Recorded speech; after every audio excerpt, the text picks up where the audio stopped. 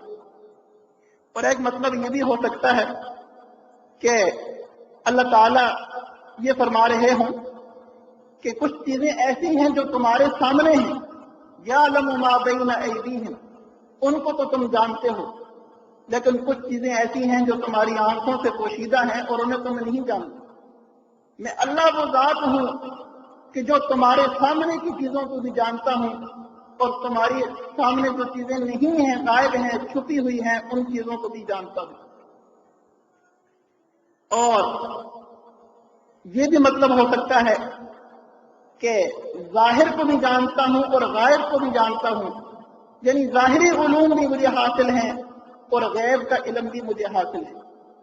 بہرحال یعلم ما بین ایدیہم وما خلفہم، اس جملے کے اندر اللہ تعالیٰ نے اس بات کی خبر دے دی کہ میرا جو علم ہے وہ پوری کائنات کے ذرے ذرے اور ایک ایک جز کو محیط ہے اور اس کو گھیرے ہوئے ہے۔ دنیا میں تم اعمال کرتے ہو اور کئی دفعہ تم گناہ کرتے ہو اور یہ سمجھتے ہو شاید مجھے کوئی دیکھنے والا نہیں۔ اللہ تعالیٰ ارشاد فرماتے ہیں کہ بندے یہ تمہارا دھوکہ ہے۔ ان ربک لبالمرصاد، اللہ تعالیٰ ہر بندے کو ایسے دیکھتے ہیں جیسے شکاری کسی شکار کو دیکھنے کے بعد نشانہ باندھتا ہے اور ایک لمحے کے لیے اپنا سانس روک کر ہمتن متوجہ ہو جاتا ہے۔ جتنی توجہ اس شکاری کی شکار پر ہوتی ہے، اللہ تعالیٰ ارشاد فرماتے ہیں میں اللہ کی توجہ تو اس شکاری سے بھی زیادہ تمہاری تو ہوتی۔ ایک لمحے کے لیے بھی تم مجھ سے چھپے ہوئے نہیں ہو۔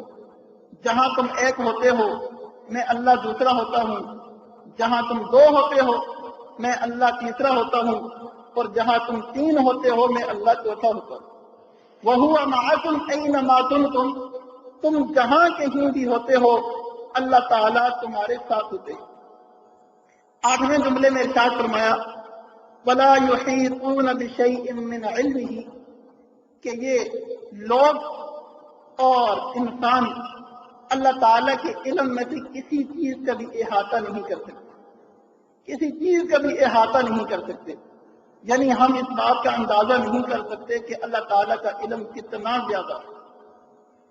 زیادہ ہے اللہ تعالیٰ کے پاس علم، اس چیز کا ہم احاطہ نہیں کر سکتے۔ الا بما شاء، ہاں جتنا اللہ تعالیٰ چاہیں اتنا علم اپنے بندوں میں سے جس کو چاہیں اس کو عطا کر دیتے ہیں۔ وحی کے ذریعے سے اللہ تعالیٰ انبیاء کو غیب کی خبریں دے دیتے ہیں اور انبیاء کے اوپر علوم کھول دیتے ہیں۔ اپنے اولیاء کو، علماء کو اللہ تعالیٰ علم دے دیتے ہیں۔ اللہ تعالیٰ جتنا چاہتے ہیں اتنا علم جو ہے اپنی مخلوق کو دے دیتے ہیں۔ عالم الغیب فلا یظہر علی غیبہ احدا، اللہ تعالیٰ ظاہر غیب سب کو جاننے والے ہیں، اور اللہ تعالیٰ اپنی غیب کی باتوں پر کسی کو جو ہے مطلع نہیں کرتے، کسی کو نہیں بتاتے مگر جس کو چاہیں۔ یعنی انبیاء کرام ایسی ہستیاں ہیں کہ اللہ تعالیٰ ان کے لیے یہ چاہتے ہیں کیونکہ انہیں مقتدا بننا ہوتا ہے اور اپنی امت کی اور اپنی جماعت کی اصلاح کرنی ہوتی ہے، اور اللہ تعالیٰ کا پیغام اللہ تعالیٰ کی مخلوق تک پہنچانا ہوتا ہے۔ اس لیے اللہ تعالیٰ